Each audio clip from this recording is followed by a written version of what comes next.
Hello, good morning everyone. So welcome back to my channel Walking by Moha and welcome back to my another new vlog. আশা করছি তোমরা সকলে খুব ভালো আছো, আমিও কিন্তু খুব ভালো আছি। আর এখন বাজে সকাল 10:30। আমার স্নান কমপ্লিট হয়ে গেছে। এখন মাম্মাকে করাবো ব্রেকফাস্ট। তার আগে এসেছিলাম ব্যালকনিতে, কিছু জামা কাপড় মেলার ছিল, সেগুলো মেললাম। আর সকালে আজকে ব্রেকফাস্টে করব স্মুদি, মানে খাবো স্মুদি। সেটা অলরেডি বানানো হয়ে গেছে, ব্রেকফাস্ট করছে। ও ও খাক, ততক্ষণে আমি ভাবলাম কাপড়গুলো মেলে তারপরে যাব খেতে। কাপড় বেলা হয়ে গেছে, এখন যাব আমি খেতে। আর মাম্মাইকেও তো খাওয়াতে হবে। আর সকালবেলা ঘুম থেকে উঠেছি কটা, 7:45 8টার মতো বাজে। তখন উঠে আমার রান্না বান্না সব কমপ্লিট, সেটাও তোমাদেরকে শেয়ার করব। ভিডিও করে রেখেছি, সেটা শেয়ার করবো তোমাদের সাথে। চলো তোমরা দেখে নাও তো কী কী রান্না করেছি। আজকে আমি লাঞ্চে বানাবো ডিম কারি আর ঝিঙে বাটা বানাবো। আর সেজন্য ঝিঙেটাকে সেদ্ধ করতে দিয়ে দিয়েছি অলরেডি। ঝিঙেটা ততক্ষণে সেদ্ধ হোক, আর ডিমটাও সেদ্ধ হয়ে গেছে। আজকে আমাদের এটাই লাঞ্চ, ডিম কষা আর ঝিঙে বাটা। ডিম কষা করার জন্য এখানে পেঁয়াজ লঙ্কা নিয়ে নিয়েছি, বেটে নেব। ডিম কষা করার জন্য এখানে ডিম ভাজতে দিয়ে দিয়েছি। আর এদিকে ডিমের মশলার জন্য আমি মশলা পেস্ট করে নিয়েছি। এখানে পেঁয়াজ লঙ্কা আর টমেটো আছে। গরম কড়াই আছে, এর মধ্যে দিয়ে দেব গোটা জিরে, একটা শুকনো লঙ্কা, কিছুটা পরিমাণ কুচিয়ে রাখা রসুন। আজকে আমি কোনো আলু দেব না। এটা হালকা ভাজা ভাজা হয়ে গেলেই এর মধ্যে দিয়ে দেব পেস্ট করে রেখেছিলাম যে মশলাটা, সেই মশলাটা। একটু ভাজা ভাজা হোক, এটা অত রসুনের গন্ধ করবে। ভাজা ভাজা হয়ে গেছে, এখন দিয়ে দিলাম সেই মশলাটা। মিক্সির বাটিটাতে লেগেছিলো, সেখানে একটু জল দিয়ে সেই জলটাও দিয়ে দিলাম ধুয়ে। এই মশলাটা ততক্ষণে কষুক, ততক্ষণে আমি কিছু গুঁড়ো মশলা দিয়ে দিই এর মধ্যে। বেশি কিছু দেবো না, লবণ হলুদ আর জিরে গুঁড়াই দেবো একটু। ডিম কষা করা তো সেরকম কোনো আহামরি ব্যাপার না, একদম সিম্পল ফটাফট হয়েও যায়। মশলাটা তো হালকা কষে কষে এসছে। এর মধ্যে দিয়ে দেব একে একে লবণ, পরিমাণ মতো লবণ, সামান্য পরিমাণ হলুদের গুঁড়ো,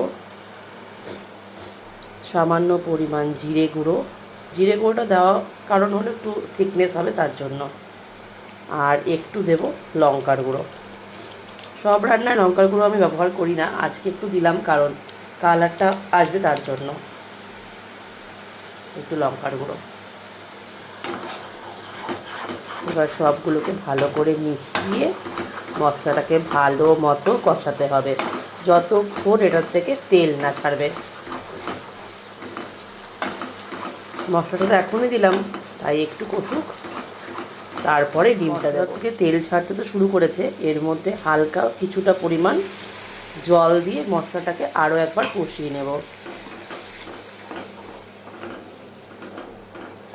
তাহলে যদি আরেকবার না কষাই তাহলে গুঁড়ো মশলাটার গন্ধ করবে, তাই জল দিয়ে আরেকবার একটু কষিয়ে নেব যতক্ষণ তেল না ছাড়বে। আবার ডিমের মশলা তো এখানে কষানো কমপ্লিট। এখন এর মধ্যে দিয়ে দেব ভেজে রাখা ডিমগুলো।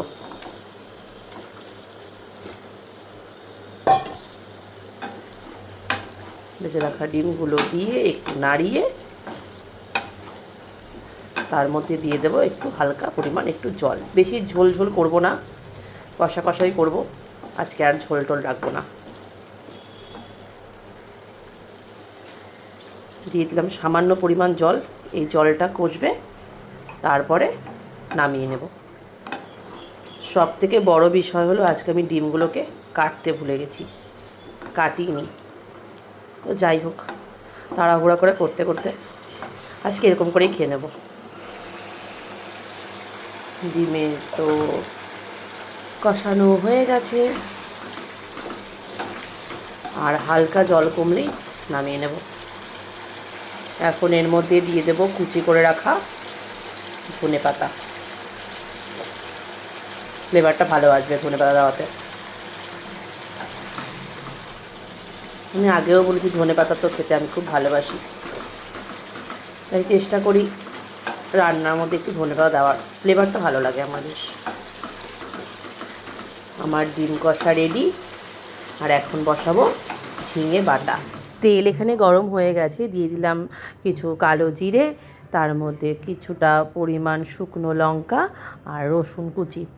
রসুনটা কিছুক্ষণ ভাজা ভাজা হবে, তারপরে দিয়ে দেবো এর মধ্যে পেঁয়াজ। আজকে একটু বেশি ছিটছে, কারণ মনে হয় কড়াইটা ধোয়ার পরে জলটা না শুকোতে আমি তেলটা দিয়ে দিয়েছিলাম বোধহয় তাড়াহুড়া করতে গিয়ে, তাই খুব ছিটছে গায়ে। পেঁয়াজটা যাতে খুব তাড়াতাড়ি মজে যায় তার জন্য দিয়ে দেবো এর মধ্যে কিছুটা পরিমাণে লবণ, তাহলে খুব তাড়াতাড়ি পেঁয়াজটা সেদ্ধ হয়ে যাবে। পেঁয়াজ তো এখানে মজে গেছে, আর এর মধ্যে এই যে বেটে রেখেছিলাম ঝিঙে বাটাটাকে এটা দিয়ে দেবো।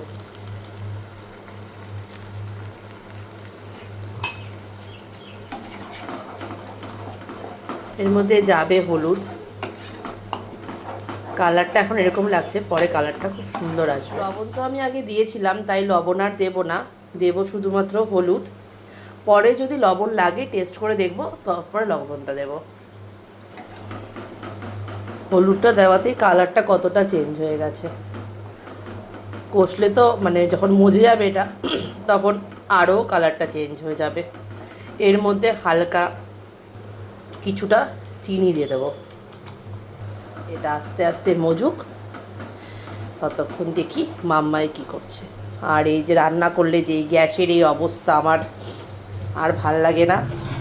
গ্যাসটাকেও পরিষ্কার করতে হবে রান্না শেষ করে, তার আগে তো এরকম করে মুছিয়ে দিই আমি রান্না করতে করতেই।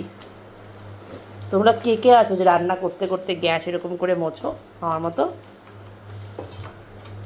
আমার তো গ্যাস নোংরা করে দেখতে ভালো লাগে না একদম, তাই আমি মুছতেই থাকি। এটা মোছার জন্য আলাদা কাপড় রেখে দিয়েছে। এই দেখো কতটা শুকিয়ে গেছে বাটাটা, আরও শুকাবে, আরও টানবে। এখন আর ঢাকা দেব না, এখন ঢাকা ছাড়াই মজুক। ঢাকা দেওয়ার কারণ হলো এই যে এত ছেটে, সেজন্য ঢাকা দিয়ে দিই। আর ঢাকবো না, এখন হোক। আর বেশি সময় লাগবে না, আর 2-3 মিনিটের মধ্যেই হয়ে যাবে। এই দেখো আমার ঝিঙে বাটা কমপ্লিট, এটা কড়াইতেও লাগছে না, তার মানে হয়ে গেছে বাটা। এবার নামিয়ে নেব। আজকে তো একদম সকাল থেকে ব্লগটা শুরু করিনি, কিন্তু রান্না করেছিলাম বলে তোমাদের জন্য ভিডিওটা শ্যুট করে রেখেছিলাম, এডিটের সময় সেই ভিডিওটাও দিয়ে দিলাম। তোমরা কিন্তু আমাকে অবশ্যই বলো আমার রান্নাগুলো তোমাদের কীরকম লাগলো। আর ঝিঙে বাটা তো আমি আগেও বাড়িতে করেছি, কিন্তু তোমাদের সাথে শেয়ার করা হয়নি, সেটা আজকে শেয়ার করে দিলাম। আর ডিমটা তো একদমই ইজি বানানো, তাও শেয়ার করলাম। তোমরা দেখো কীরকম লাগলো বলো আমাকে। এখন বাজে 11:30 মতো বাজে, আর এখন মাম্মাইকে আগে অয়েল ম্যাসাজ দেবো, তারপরে ওকে যাব স্নান করাতে। ও পাগল হয়ে গেছে স্নান করতে যাবে বলে, কিন্তু আমি খাচ্ছিলাম। তারপর আমি বললাম যে দাঁড়া একটু পরে তোকে নিয়ে যাচ্ছি স্নানেও, মানে আমাকে হাত ধরে টেনে বাথরুমে নিয়ে যাবে এরকম অবস্থা।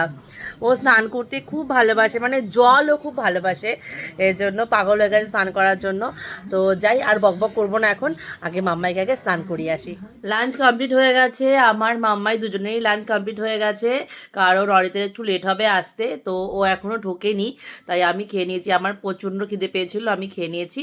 আর এই নিয়ে রিনাকে দেখো, এতক্ষণ এই কোলবালিশটা আমি কোলে নিয়ে বসে আছি বলে ওটা ও কোলে নিয়ে মানে এখানে নিয়ে বসেছিল, তাই না মাম্মাই? সবাইকে একটু হাই করে দাও না মাম্মাই, একটু হাই করে দাও সবাইকে।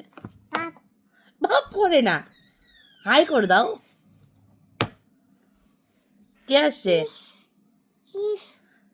পাপাকে দেখলে চিপের কথা মনে পড়ে নাকি তোমার? কে এসছে এটা? এটা কে এসছে? তোমার বাবা আসলেই মনে পড়ে চিপের কথা? চিপ গায়েতে জামা খুলে পড়ে যাচ্ছে তো। চিপ এনেছে, আমার চিপ এনেছে।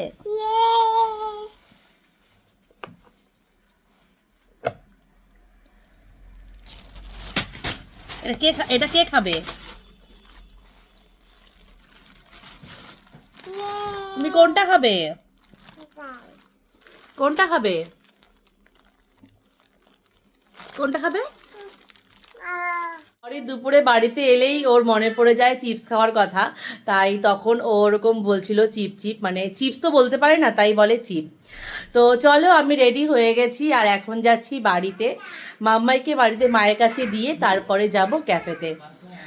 তো চলো যাওয়া যাক এখন। আর আজকে ভেবেছিলাম যে রোদ উঠবে না, কিন্তু বীভৎস রোদ উঠেছে, আমাকে দেখে বুঝতেই পারছো, মানে আমি তো ঘেমে শেষ। তো চলো এখন যাওয়া যাক। আমি বাড়ি চলে এসেছি অনেকক্ষণ আগে, তখন 9:30 বাজে। আর আসার পরে মাম্মার সাথে কিছুক্ষণ খেললাম, তারপরে ওকে ডিনার করালাম। এখনও ডিনার কমপ্লিট হয়ে গেছে, এখন আমরা খেতে বসবো আমি আর মা। তার আগে আজকে এটা ট্রাই করছি আম দই। আমি অনেক দিন আগে যখন পিসি চন্দ্রতে কাজ করতাম তখন আমি একবার খেয়েছিলাম, আজকে অনেক দিন পর খাচ্ছি, বেশ টেস্টিও লাগছে খেতে। আমার মুখে জল চলে আসছে বলতে বলতে। তো যাই হোক, আর একজন ডাকছে আমাকে। যারা যারা খেয়েছো তারা তো জানো কতটা টেস্টি এটা, আর যারা খাওনি তারা কিন্তু একবার হলেও টেস্ট করে দেখো, বেশ ভালো খেতে এটা। আমার তো মনে হচ্ছে পুরো আইসক্রিম খাচ্ছি। এখন আমি বসবো ডিনার করতে, আমি আর মা এখন ডিনার করব। আর অরিক চলে আসবে কিছুক্ষণের মধ্যেই, তো ও খাওয়ার পরে আমরা বেরিয়ে যাব ফ্ল্যাটের জন্য। আর তো চলো তাহলে আজকের ব্লগটা এখানেই শেষ করছি, দেখা হবে অন্য আরও একটা ব্লগে তোমাদের সকলের সাথে। আর যাওয়ার আগে তো একটা কথা বলতেই হবে, যারা যারা আমার চ্যানেলটাকে এখনও সাবস্ক্রাইব করোনি তারা কিন্তু প্লিজ আমার চ্যানেলটাকে সাবস্ক্রাইব করে দিও। আর যদি কিছু ভালো লেগে থাকে আজকের ব্লগটাতে একটা লাইক কিন্তু অবশ্যই করে দিও। সো চলো, তোমরা ভালো থেকো, সুস্থ থেকো, আর আমার ব্লগ কিন্তু দেখে যেও। সো চলো আজকের মতো ব্লগটা তাহলে এখানেই এন্ড করছি। Tata, bye bye, good night.